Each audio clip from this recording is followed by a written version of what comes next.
what happens? What happens if like in real life or face-to-face interaction, if those moral cues are missing, or those social cues are missing? Right. Can you give us some examples through the history of time?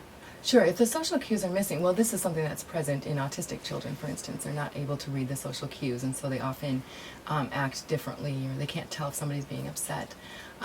Anytime, in terms of de-individuation, anytime throughout history, when we have situations where you're not aware of your identity, so things that mask your identity, things like putting on war paint before going to war. So we see that cultures that are most aggressive are those that actually painted their face in a warlike way to take away their identity.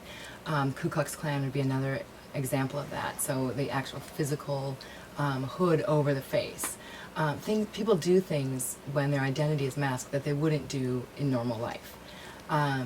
Other things we see under the mask of the cloak of darkness. Suicide baiting is a good example of that. So if you look at suicides, for instance, when it's just somebody jumping and there's one person watching, people don't bait them. If it's 2 people, 3 people, we don't. But as soon as you have a crowd, which makes you more anonymous, and it's dark, you actually have increases in people telling the person to jump, for instance. So there are a lot of situations where people will do things when they're self-awareness. Drinking does the same thing, so decreases self-awareness. Being on the internet decreases, people don't know who you are. You can assume an anonymous identity, or what you perceive as anonymous. It's not necessarily anonymous. And people will say things, they feel empowered to say things that they wouldn't normally say in everyday conversations. So they will attack people that have power over them, and it gives them a sense of power. They wouldn't do this normally. So there's a lot of sort of strength, and to some people it actually feels good. Saying things, doing things.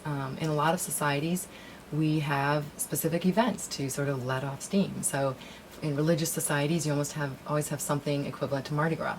And the idea is, you sometimes get dressed up in ways you wouldn't dress normally, and you do things you wouldn't do normally.